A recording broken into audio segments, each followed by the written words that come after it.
ಆತ್ಮೀಯರೇ ನಮಸ್ಕಾರ. ಈಗಾಗಲೇ ತಮಗೆಲ್ಲ ತಿಳಿದಿರುವಂತೆ ಕಲಬುರಗಿ ಜಿಲ್ಲೆಯಲ್ಲಿ ಅನೇಕ ಮೈಕ್ರೋ ಫೈನಾನ್ಸ್ಗಳು ಗ್ರಾಮೀಣ ಭಾಗದ ಒಂದು ಕೃಷಿ ಕುಟುಂಬದ ಜನರ ಒಂದು ಮುಗ್ಧತೆಯನ್ನು ಬಂಡವಾಳವಾಗಿಟ್ಕೊಂಡು ಹಣವನ್ನು ಸುಲಿಗೆಯನ್ನು ಮಾಡ್ತಕ್ಕಂಥದ್ದು ಈಗಾಗಲೇ ತಮಗೆಲ್ಲರಿಗೂ ತಿಳಿದಿರ್ತಕ್ಕಂಥ ವಿಷಯ.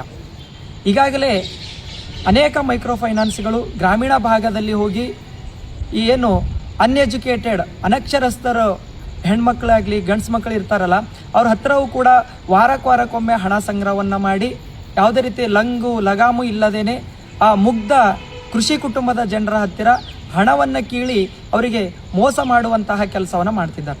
ಈ ರೀತಿ ಅನೇಕ ಪ್ರಕರಣಗಳು ಈಗಾಗಲೇ ನಮ್ಮ ಸಮೂಹ ಮಾಧ್ಯಮದಲ್ಲಿ ಮತ್ತು ಪತ್ರಿಕಾ ಮಾಧ್ಯಮದಲ್ಲಿ ಬಿತ್ತರಿಸಿದ್ದು ತಮಗೆಲ್ಲರಿಗೂ ಕೂಡ ತಿಳಿದಿರುವಂಥ ವಿಷಯ.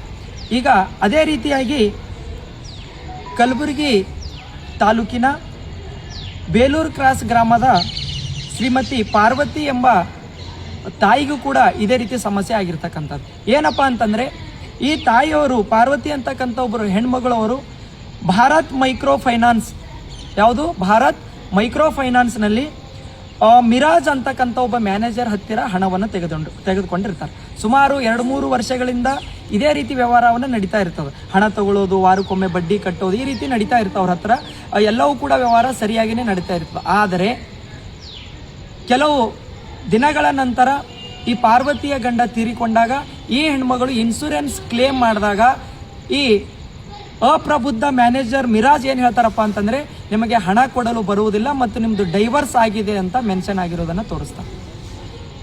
ಗಂಡ ಬದುಕಿದ್ದಾಗಲೂ ಮತ್ತು ಗಂಡ ಜೊತೆಗಿದ್ದಾಗಲೂ ಕೂಡ ಅವಾಗಿನಿಂದನೇ ಇವ್ರ ವ್ಯವಹಾರ ಸಾಗಿರ್ತದೆ. ಅವಾಗಿನಿಂದನೇ ಅವ್ರು ಹಣವನ್ನು ತೆಗೆದುಕೊಂಡು ಪ್ರತಿ ವಾರಕ್ಕೊಮ್ಮೆ ತಿಂಗಳಿಗೊಮ್ಮೆ ಬಡ್ಡಿಯನ್ನು ಕಟ್ತಾ ಇರ್ತಾರೆ, ಹಣವನ್ನು ಹಿಂದಿರುಗಿಸ್ತಾ ಇರ್ತಾರೆ. ಆದರೂ ಕೂಡ ಇವರು ಡೈವರ್ಸ್ ಅಂತಕ್ಕಂಥದ್ದು ಮೆನ್ಷನ್ ಮಾಡಿರೋದು ಇದು ಒಂದು ಅನೈತಿಕ ಮತ್ತು ಇಲ್ಲೀಗಲ್ ಅಂತ ನಾವು ಹೇಳ್ಬೋದು.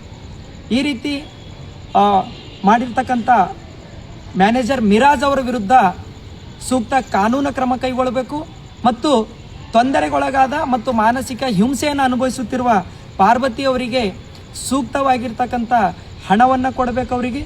ಅವರಿಗೆ ಏನಪ್ಪ ಅಂತಂದರೆ, ಈಗಾಗಲೇ ಇದನ್ನು ಕುರಿತು ಯಾರು ನೋವನ್ನು ಅನುಭವಿಸ್ತಾ ಇದ್ದಾರೆ, ಯಾರಿಗೆ ಅನ್ಯಾಯ ಆಗ್ಯದ ಅವರೆಲ್ಲರೂ ಕೂಡ ಸೇರಿಕೊಂಡು ಸಬ್ ಅರ್ಬನ್ ಪೊಲೀಸ್ ಸ್ಟೇಷನ್ಗೆ ಈಗಾಗಲೇ ಕಂಪ್ಲೇಂಟ್ ಕೂಡ ಮಾಡಿದ್ವಿ.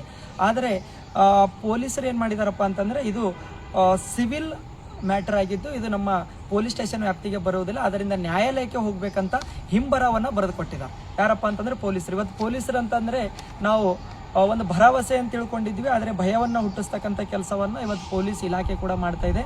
ಇವತ್ತು ಆ ಪೊಲೀಸರು ಸಂಬಂಧಪಟ್ಟಿರ್ತಕ್ಕಂಥ ಮಿರಾಜ್ ಮತ್ತು ಅವರ ಮೇಲಧಿಕಾರಿಗಳಿಗೆ ಕರೆಸಿಕೊಂಡು ಮಾತಾಡಿಕೊಂಡು ಒಂದು ಒಪ್ಪಂದವನ್ನು ಮಾಡಬೇಕಾಗಿತ್ತು. ಆದರೂ ಕೂಡ ಅವರು ಇದರಿಂದ ಫೇಲ್ ಆಗಿದ್ದು ಅವರು ನಮ್ಮ ವ್ಯಾಪ್ತಿಗೆ ಬರುವುದಿಲ್ಲ, ಬದಲಾಗಿ ನೀವು ನ್ಯಾಯಾಲಯಕ್ಕೆ ಹೋಗಿ ಅಂತ ಹಿಂಬರವನ್ನು ಬರೆದು ಕೊಟ್ಟಿದ್ದಾರೆ. ಆದರೂ ಕೂಡ ನಾವು ಯಾವುದೇ ರೀತಿ ಹಿಂದಿರುಗೋದಿಲ್ಲ, ಯಾವುದೇ ರೀತಿ ನಾವು ಅಂಜುವುದಿಲ್ಲ. ನ್ಯಾಯಾಲಯದ ಮೇಲೆ ನಮಗೆ ವಿಶ್ವಾಸವಿದ್ದು ನಾವು ನ್ಯಾಯಾಲಯದ ಮೊರೆ ಹೋಗಿ ಸತ್ಯಮೇವ ಜಯತೆ ಎನ್ನುವ ಹಾಗೆ ನಾವು ಗೆಲುವು ಸಾಧಿಸ್ತೀವಿ ಅಂತಕ್ಕಂಥ ಭರವಸೆ ಕೂಡ ನಮ್ಮ ಮೇಲಿದೆ. ಮುಂದಿನ ದಿನಮಾನಗಳಲ್ಲಿ ಇದರ ತಕ್ಕಂತೆ ನಾವು ಸೂಕ್ತವಾದ ಕಾನೂನು ಕ್ರಮವನ್ನು ಕೈ ಜರುಗಿಸಿ ನ್ಯಾಯಾಲಯದ ಮೊರೆಯನ್ನು ಹೋಗಿ ನಾವು ಅನ್ಯಾಯಕ್ಕೊಳಗಾಗಿದ್ದೀವಿ, ನಾವು ನ್ಯಾಯವನ್ನು ಪಡ್ಕೊಳ್ತೀವಿ. ದತ್ತು ಅಂತಕ್ಕಂಥವ್ರೊಬ್ರು ವಾರಕ್ಕೊಮ್ಮೆ ಏನು ಮಾಡ್ತಾ ಇದ್ದಾರಪ್ಪ ಅಂದರೆ ಹಣವನ್ನು ಕಲೆಕ್ಟ್ ಮಾಡ್ತಾ ಇದ್ರು. ಮ್ಯಾನೇಜರ್ ಯಾರಪ್ಪ ಅಂತಂದರೆ ಮಿರಾಜ್ ಅವರು. ಆದರೆ ವಾರ ಫೀಲ್ಡಿಗೆ ಹೋಗಿ ಹಣ ಕಲೆಕ್ಟ್ ಮಾಡೋರು ಯಾರಪ್ಪ ಅಂದ್ರೆ ದತ್ತು ಅವ್ರ ಕೈಗಳಡೆ ಕೆಲಸ ಮಾಡ್ತಕ್ಕಂಥವ್ರು ಇವರು, ಹಣವನ್ನು ರಿಕವರಿ ಮಾಡೋರು. ಸೊ ಹಾಗಾಗಿ ದತ್ತು ಮತ್ತು ಮ್ಯಾನೇಜರ್ ಆಗಿರ್ತಕ್ಕಂಥ ಮಿರಾಜ್ ಮತ್ತು ಅದರ ಜೊತೆಗೆ ಭಾರತ್ ಮೈಕ್ರೋ ಫೈನಾನ್ಸ್ ವಿರುದ್ಧ ಕಾನೂನು ಕ್ರಮ ಕೈಗೊಂಡು ಈ ಮೈಕ್ರೋ ಫೈನಾನ್ಸನ್ನು ಬಂದ್ ಮಾಡಬೇಕು. ಯಾವುದೇ ರೀತಿ ಇದನ್ನು ಕೆಲಸ ಮಾಡಲಿಕ್ಕೆ ಅವರು ಅನುವು ಮಾಡಿಕೊಡಬಾರ್ದು.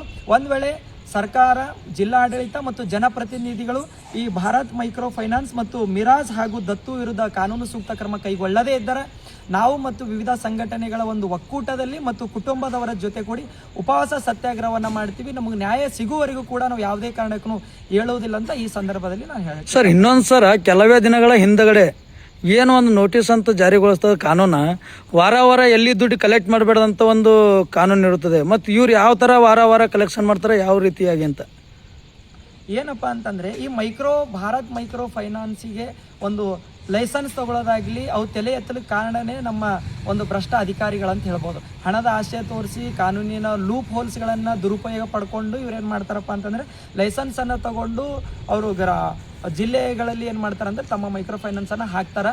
ಅದಾದ ನಂತರ ವಾರಕ್ಕೊಮ್ಮೆ ಬಡ್ಡಿ ಕೊಡೋದರ ಮುಖಾಂತರ ಹಣವನ್ನು ವಸೂಲಿ ಮಾಡ್ತಾರೆ. ಸೊ ಇದ್ರ ವಿರುದ್ಧನೂ ಕೂಡ ಇದು ಒಂದೇ ಅಲ್ಲ, ಎಲ್ಲ ಮೈಕ್ರೋ ಫೈನಾನ್ಸ್ಗಳು ಕೂಡ ಸೂಕ್ತವಾದ ಕಾನೂನುಗಳನ್ನು ಜರುಗಿಸಬೇಕು. ನೀವೇನು ಹೇಳಿದ್ರಲ್ಲ ಅದನ್ನು ಮಂಡನೆ ಮಾಡಬೇಕು, ಮಸೂದೆ ಮಂಡನೆ ಮಾಡಿ ಜಾರಿಗೆ ತಂದಾಗ ಮಾತ್ರ ಈ ಮೈಕ್ರೋ ಫೈನಾನ್ಸ್ಗಳನ್ನು ನಾವು ಲಗಾಮು ಹಾಕಿ ನಾವು ಹಿಡಿತದಲ್ಲಿ ಇಟ್ಕೊಳ್ಬೋದು, ಅವಕ್ಕೆ ನಾವು ಪ್ರಶ್ನೆಯನ್ನು ಮಾಡ್ಲಿಕ್ಕೆ ಸಾಧ್ಯ ಆಗ್ತದೆ. ಸೊ ಮಸೂದೆಯನ್ನು ಮಂಡನೆ ಮಾಡಬೇಕು. ಕೆಲವೊಂದು ಅಧಿಕಾರಿಗಳು ಸರ್ ಇದೇ ಮಧ್ಯಮ ಮುಖಾಂತರ ಏನು ವಾರ ಯಾವುದೇ ರೀತಿಯಿಂದ ದುಡ್ಡು ಕಟ್ಟಬಾರ್ದು, ಇದು ತಪ್ಪು ಅಂತ ಹೇಳಿ ಮಧ್ಯಮ ಮುಖಾಂತರ ಅವ್ರು ಬೈಟ್ ಕೊಟ್ಟಿರ್ತಾರೆ ಸರ್. ಮತ್ತು ಅಂಥ ಅಧಿಕಾರಿಗಳ ಬಗ್ಗೆ ತಮ್ಮ ಅಭಿಪ್ರಾಯ ಏನು?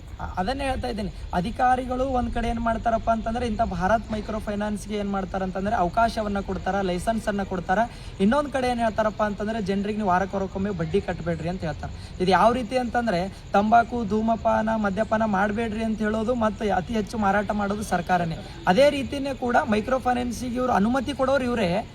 ಅದೇ ರೀತಿ ಈ ರೀತಿ ವಾರಕ್ಕೊಮ್ಮೆ ಬಡ್ಡಿ ಕಟ್ಟಬೇಡ್ರಿ, ದುಡ್ಡನ್ನು ಕಟ್ಟಬೇಡ್ರಿ ಅಂತ ಹೇಳೋರು ಇವರೇ. ಸೊ ಹಾಗಾಗಿ ನಾನೇನು ಹೇಳ್ತಾ ಇದ್ದೀನಪ್ಪ ಅಂತಂದರೆ ಮೈಕ್ರೋ ಫೈನಾನ್ಸಿಗಳಿಗೆ ಸುಮಾರು 10ಕ್ಕಿಂತ ಹೆಚ್ಚು ರೂಲ್ಸ್ಗಳನ್ನು, ಕಾಯ್ದೆ ನಿಯಮಗಳನ್ನು ರಚಿಸಿ ಅದನ್ನು ಮಸೂದೆಯನ್ನು ಮಾಡಿ ಲೋಕಸಭೆ ರಾಜ್ಯಸಭೆಯಲ್ಲಿ ಜಾರಿಗೆ ಮಾಡಿದಾಗ ಮಾತ್ರ ನಾವು ಈ ಮೈಕ್ರೋ ಫೈನಾನ್ಸ್ಗಳನ್ನು ನಾವು ಹಿಡಿತದಲ್ಲಿ ಇಟ್ಕೊಳ್ಬೋದು, ಕಾನೂನು ಅನುಸಾರವಾಗಿ ನಾವು ಮುನ್ನಡೆಸ್ಕೊಂಡು ಹೋಗ್ಬೋದು.